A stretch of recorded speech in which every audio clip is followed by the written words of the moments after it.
السلام عليكم ورحمة الله وبركاته. أسعد الله أوقاتكم أعزائي المشاهدين بكل خير. وصلت الفورد إكسبلورر طراز 2025 إلى أسواق السلطنة. خلوكم متابعين أعزائي المشاهدين لهذه التغطية للتعرف على المواصفات والأسعار.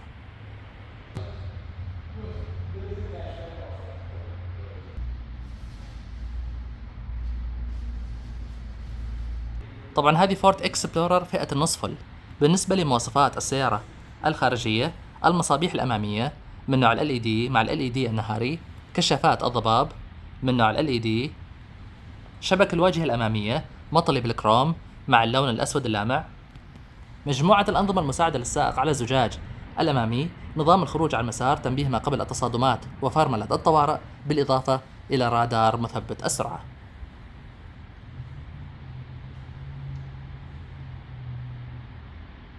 الإطارات مقاس 255 على 55، أما مقاس الرنجات 20.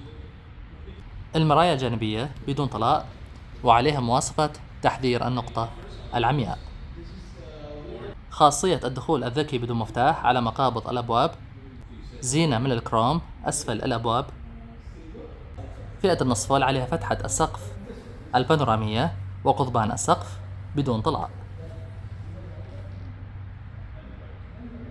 وهذه خلفية فورد إكسبلورر مثل ما تشوفون. الإضاءات الخلفية من نوع ال LED، جناح أعلى الزجاج الخلفي، وهذه كاميرا الرؤية الخلفية، 4 حساسات ركن على الصدام الخلفي، هوك القلص موجود، القطعة اللي أسفل الصدام باللون الفضي. ومثل ما تشوفون الصدام من الخلف عليه كشاف الضباب، الباب الخلفي يفتح كهربائيا.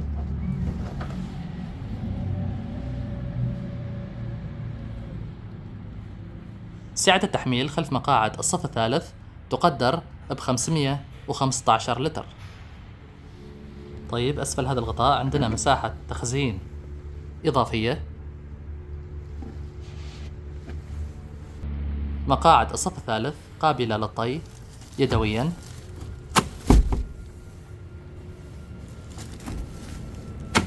وبعد طي مقاعد الصف الثالث ترتفع سعة التحميل إلى 1356 لتر.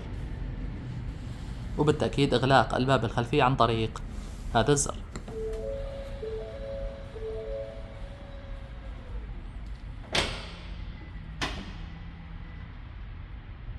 هذا محرك إكسبلورر من نوع الإيكو بوست توربو، مكون من 4 اسطوانات بسعة 2300 سي سي 2.3 لتر.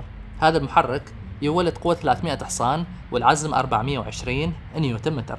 يتصل هذا المحرك بناقل حركة اوتوماتيكي من 10 سرعات. هذه السيارة تعتمد على نظام الدفع الرباعي All Wheel Drive، وهذا المحرك يقبل بنزين ال91. ومثل ما تشوفون أعزائي المشاهدين مساعد رفع البونيت يدوي.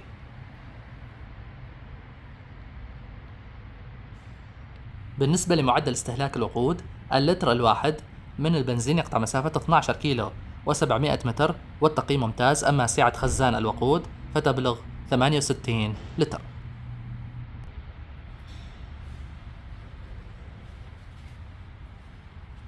هذه مقاعد الصف الثالث اللي تتسع لراكبين. الآن بركب في هذه المقاعد ونشوف كيف هي مساحة الجلوس عليها.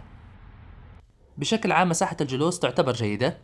هذه هي المساحة بيني وبين مقاعد الصف الثاني. أنا مضبط مقعد الصف الثاني أن يكون متعاون مع ركاب الصف الثالث، وبشكل عام المساحة تعتبر مقبولة. طيب بالنسبة للمواصفات، عندنا منفذ التايب سي لشحن الهواتف، وعندنا أيضا مساحة نقدر نحط الهاتف الجوال عليها. فتحات التكييف واصلة إلى ركاب الصف الثالث. هذه إضاءات ال LED المزدوجة. على الجهة المقابلة موجود حامل الأكواب مع مشبك لتثبيت الأمتعة. الملاحظة الوحيدة أن مساحة ركاب الصف الثالث تعتبر نوعا ما أقل من بعض المنافسين. ركاب الصف الثالث عندهم إمكانية تحريك مقعد الصف الثاني للخروج من السيارة بدون مساعدة.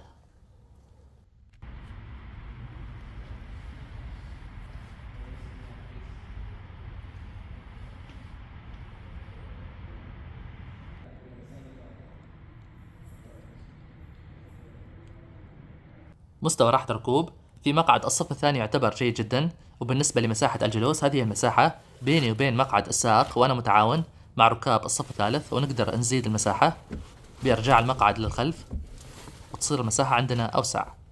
طيب، مواصفات ركاب الصف الثاني: التحكم المستقل بفتحات التكييف،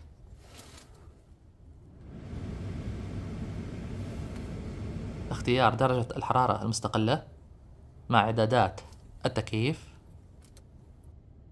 طيب، بالأسفل موجود منفذين تايب سي لشحن الهواتف مع منفذ طاقة 12 فولت.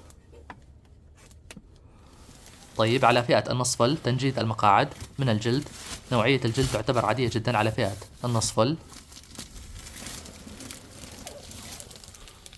3 مساند للرأس لركاب الصف الثاني، وبالتأكيد هذه فتحة السقف البانورامية. فتحات التكييف موجودة على جوانب السقف، والإضاءات الداخلية مزدوجة من نوع LED مع مشبك تعليق الملابس.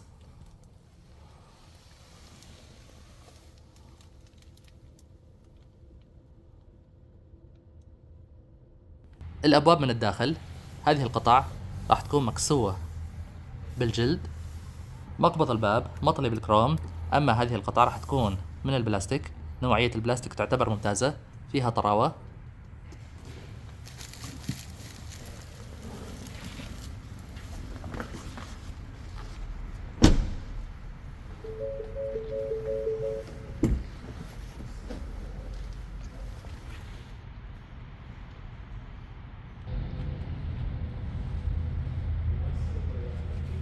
مقعد السائق بتحكم كهربائي.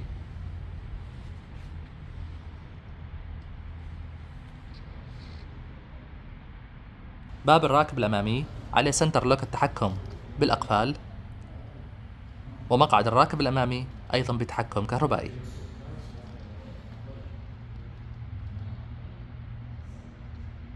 نسمع الآن صوت تشغيل فورد إكسبلورر. تشغيل السيارة راح يكون عن طريق هذا الزر. بسم الله.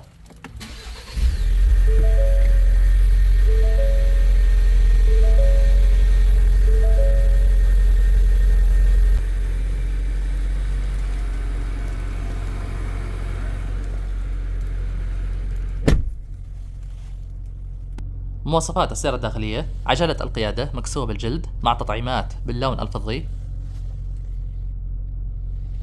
هذه أزرار تصفح معلومات شاشة العدادات، الرد على المكالمات عن طريق البلوتوث مع الأوامر الصوتية. وهذه أزرار التحكم بمثبت السرعة، طبعا مثبت السرعة راداري مع تحديد المسافة، تفعيل وإلغاء نظام الخروج على المسار مع التحكم بمستوى صوت الجهاز السمعي. على طراز 2025 العدادات الآن أصبحت شاشة مقاس 12.3 إنش. طبعا موضوع عرض الخريطة على هذه الشاشة متعلق ببرنامج الأبل كار بلاي وبرنامج الأندرويد أوتو. بالنسبة لمحتويات هذه الشاشة: معدل استهلاك الوقود، كمبيوتر الرحلة، قياس ضغط الإطارات، تكوين ماي فيو. عندنا إمكانية تحديد المعلومات اللي تظهر على هذه الشاشة، حالة المعلومات، معلومات ارتداء حزام الأمان، معلومات حالة المصابيح، مؤشر حرارة المحرك وحرارة ناقل الحركة، قياس الزوايا أثناء دخول السيارة إلى الطرقات الوعرة. هذه كانت معلومات الحالة. أيضا عندنا معلومات الصيانة بالنسبة لزيت المحرك وقياس ضغط الإطارات. وهذه قائمة معلومات الجهاز السمعي، برنامج المكالمات عن طريق البلوتوث. وعندنا أيضا التحكم بمشاهدة السرعة الرقمية. هذه كانت محتويات شاشة عدادات فورد إكسبلورر، وهذه هي الشاشة اللي تعمل باللمس مقاس 13.2 إنش. هذه الشاشة تدعم برنامج الأبل كار بلاي وبرنامج الأندرويد أوتو.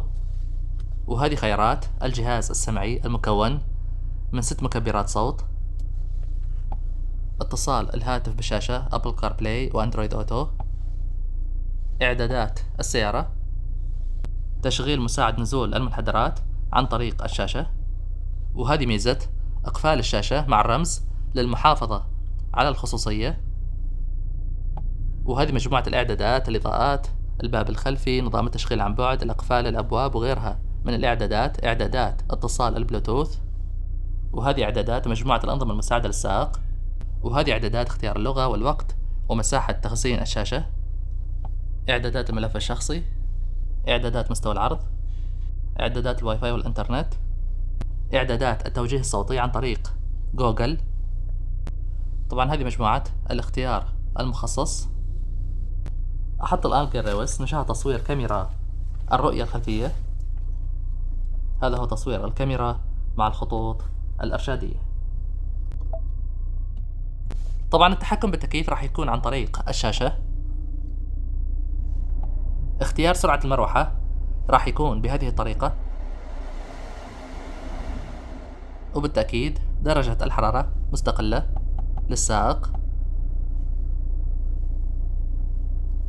والراكب الأمامي. طريقة التحكم بالتكييف مبتكرة، وإطفاء التكييف بهذا الشكل. طيب ننتقل الآن للأسفل. مجموعة التحكمات أسفل الشاشة: فرار التحكم بالجهاز السمعي، انطفاء المحرك تلقائيا عند الوقوف المؤقت، نظام الأوتو بارك، طبعا هو نظام الركن التلقائي متوفر على الفورد إكسبلورر، تحذير الفليشر الرباعي، مشاهدة كاميرا الرؤية الخلفية، مانع الانزلاق تراكشن كنترول، هذا نظام الأوتو هولد، مساحة نقدر نحط الهاتف الجوال عليها، وعندنا أيضا على الطبلون الكساء الجلدي. طيب أسفل هذا الغطاء مساحة للتخزين، وبالداخل موجود منفذ اليو اس بي ومنفذ التايب سي المتصل بالشاشة مع منفذ طاقة 12 فولت. هذا فرار التحكم بناقل الحركة الأوتوماتيكي من 10 سرعات، مكابح التوقف كهربائية، وعن طريق هذا القرص نختار وضعيات القيادة كما نشاهد الآن على شاشة العدادات. وضعية السير على الطرقات الوعرة أوف رود، وضعية السير على الطرق المبللة والزلقة ويد سليبري، الوضعية العادية نورمال، الوضعية الاقتصادية ايكو، الوضعية الرياضية سبورت، وهذه وضعية جر المقطورة الخلفية. طبعا هذه حاملات الأكواب، وهذه هي السدة. بداخل السدة منفذين تايب سي لشحن الهواتف. طبعا مسند السدة مكسو بالجلد. بالنسبة لسلامة وحماية الركاب يتوفر على الفورد إكسبلورر الوسائد الهوائية الكاملة الأمامية والجانبية والستائرية. طيب مجموعة المواصفات: عن يسار السائق، فتح وإغلاق الباب الخلفي، التحكم بالمصابيح الخارجية والتحكم بكشافات الضباب مع التحكم بمستوى إضاءة شاشة العدادات. أما على باب السائق فتح وإغلاق النوافذ، جميع النوافذ تفتح وتغلق بلمسة واحدة، التحكم بالأقفال مع التحكم بالمرايا الجانبية. طبعا المرايا الجانبية عليها مواصفة تحذير النقطة العمياء، مرآة الرؤية الخلفية عادية، الإضاءات الداخلية من نوع LED، هذا بيت النظارة، وهذا ميكروفون برنامج المكالمات عن طريق البلوتوث، التحكم بفتحة السقف البانورامية،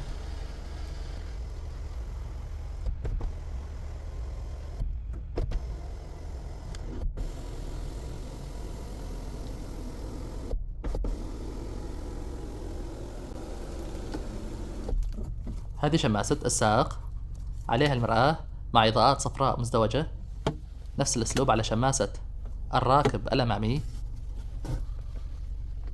وبالأخير هذا هو درج الأمام الراكب الأمامي. هذه كانت أبرز مواصفات فورد إكسبلورر فئة النصف فل طراز 2025 وارد أسعد بهوان. الأسعار المذكورة الآن هي شامل الضريبة المضافة. 22,500 ريال عماني، أي ما يعادل 219,250 ريال سعودي، أي ما يعادل 58,450 دولار أمريكي. ويشمل فورد إكسبلورر ضمان لمدة 5 سنوات أو 100,000 كيلومتر، أيهما يأتي أولا. هذا شكل مفتاح السيارة، إقفال فتح، نظام التشغيل عن بعد مع فتح وإغلاق الباب الخلفي. هذا هو نظام التشغيل عن بعد.